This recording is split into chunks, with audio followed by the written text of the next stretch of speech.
Se você quer entender de colonialismo, como é que funciona uma sociedade que foi colonizada? Se você é brasileiro e não faz ideia, apesar de que a sua sociedade é resultado de uma sociedade colonizada, só que você não faz ideia do que é viver sendo uma colônia ainda, né? Eu queria mostrar pra vocês um cortezinho de um programa, de uma live que o Gustavo Gaiofato do História Cabeluda fez lá no canal História Cabeluda, e ele convidou 3 mulheres que são ativistas da causa palestina, e eu queria mostrar pra vocês a fala da Mainara Naf, que é da FEPAL, Frente para a Libertação da Palestina. A Mainara Naf vai fazer uma fala sobre como que é ser palestina, como que é ser daquele povo nesse momento. Gente, tudo bem? Boa noite.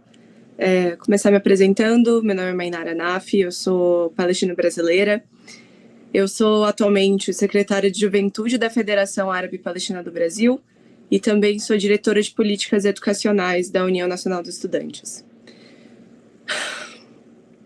Nesses dias, eu estou iniciando todas as minhas falas falando o seguinte: a gente está aqui hoje porque o meu povo está há 76 anos sob um regime colonial. A gente está aqui hoje porque o meu povo está morrendo há 76 anos.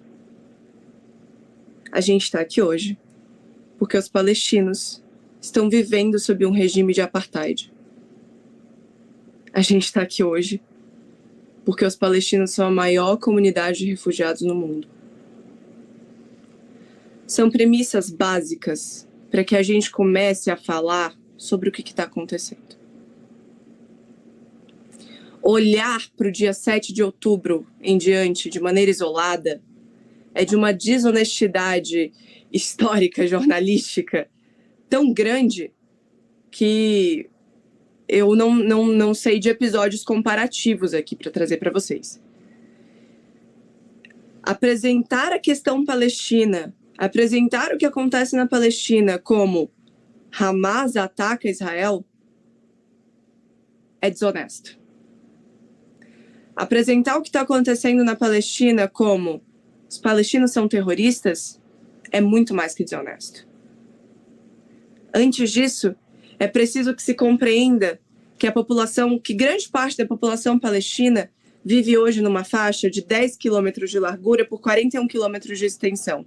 São 2 milhões de pessoas vivendo nessa região, que é minúscula, com 4 horas de abastecimento de água, de luz por dia, com abastecimento de água limitado, sem entrada de suprimentos. Faz 4 dias hoje, faz 5 dias hoje, que não tem luz em Gaza.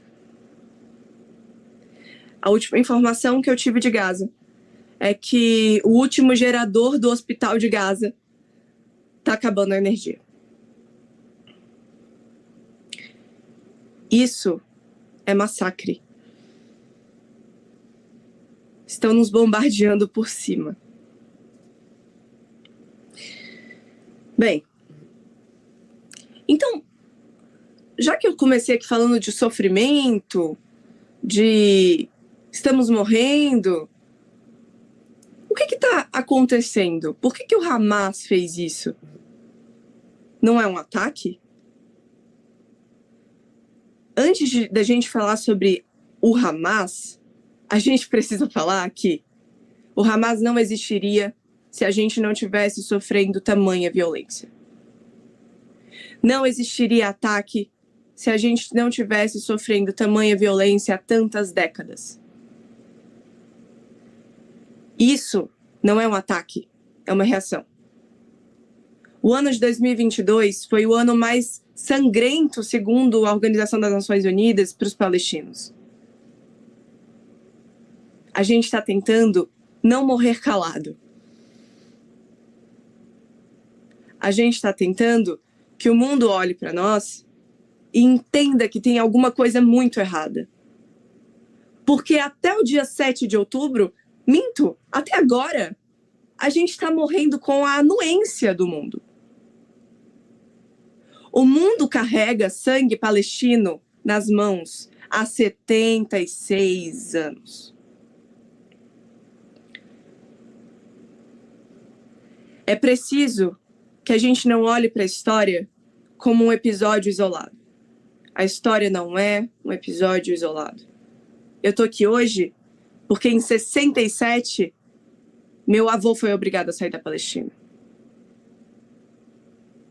Foi obrigado a deixar uma casa de mais de 400 anos de construção, aonde a minha família construiu sua ancestralidade, aonde todos os meus ancestrais viveram daquelas azeitonas que estão no quintal da minha casa. E meu avô foi obrigado a vir para outro país. E aqui ele virou mascate.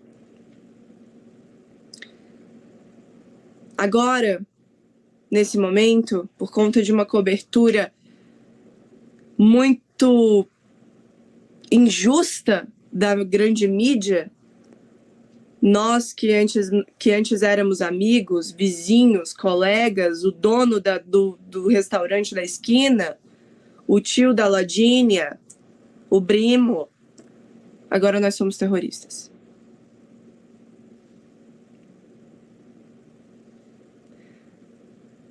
Agora, a gente não vive só um apartheid no nosso país de origem.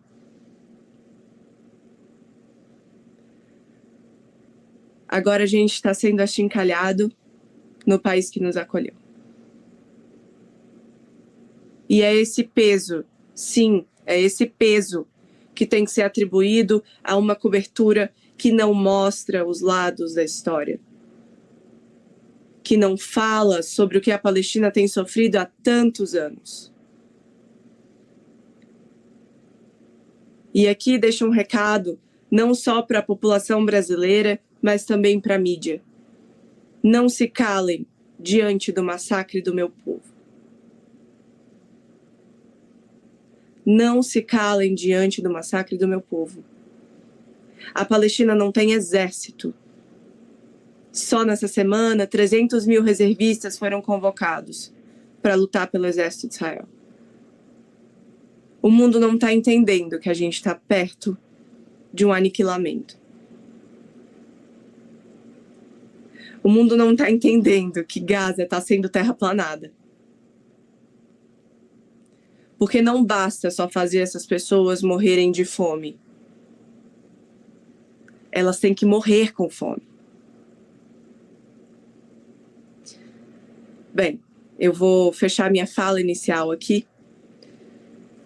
Eu acho que a gente vai conseguir fazer um debate muito legal hoje. Gostaria de agradecer o espaço ao Gaio Fato e a companhia da Júlia, da Maju e da Nicole.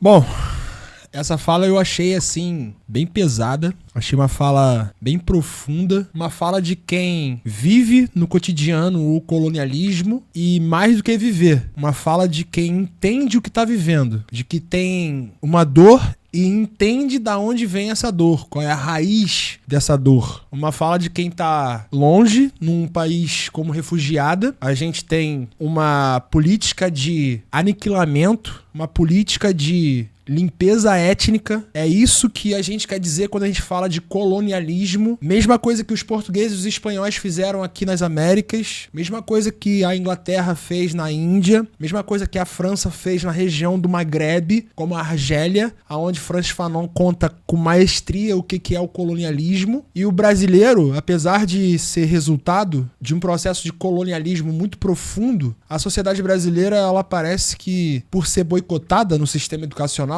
ela tem a colonialidade enraizada no seu imaginário, no seu DNA, só que ela tá alienada. A gente não sabe o que significa isso. E aí quando a gente vê o povo palestino falando que eles estão sofrendo há 76 anos, é desde quando Israel foi criada. Desde quando a gente teve a guerra de criação do Estado de Israel. E o Estado de Israel é um Estado colonialista. Ele prevê no seu estatuto, no seu cerne, a destruição étnica, a limpeza étnica do povo que ali estava instituído naquele território. É a mesma coisa que os portugueses e os espanhóis fizeram com os povos originários das Américas. É a mesma coisa que os povos da Ásia sofreram nas mãos dos europeus. E a gente tem que entender que continuamos nas mãos dos europeus. A questão palestina é limpeza étnica forjada pela burguesia judaica europeia, quem é a burguesia desde o início do colonialismo americano nas Américas. O capitalismo é a raiz mais profunda desse problema. E na verdade eu coloquei essa fala da Mainara, que é uma fala muito profunda sobre colonialismo, sobre o processo de existir um colonizador e um colonizado, quem pode fazer e quem não pode fazer dentro do mesmo território. Mas na verdade eu queria trazer aqui como que a nossa mídia está tratando esse caso. Ela fala que não começou no dia 7 de outubro, porque dia 7 de outubro foi o sábado passado. O dia que o Hamas conseguiu, a gente ainda não sabe como, romper o domo de ferro de Israel.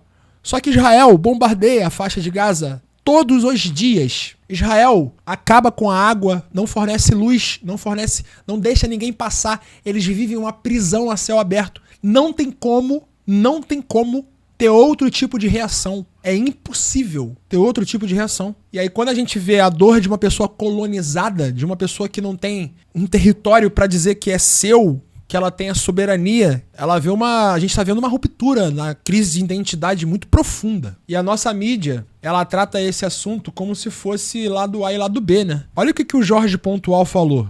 Entender que Israel sofreu o maior massacre de judeus desde o Holocausto. Isso tem um peso que não pode ser esquecido nessas resoluções e comparar o dano causado pelos bombardeios a Gaza com a morte desses civis que foram chacinados pelo Hamas. Não tem comparação. É preciso entender isso.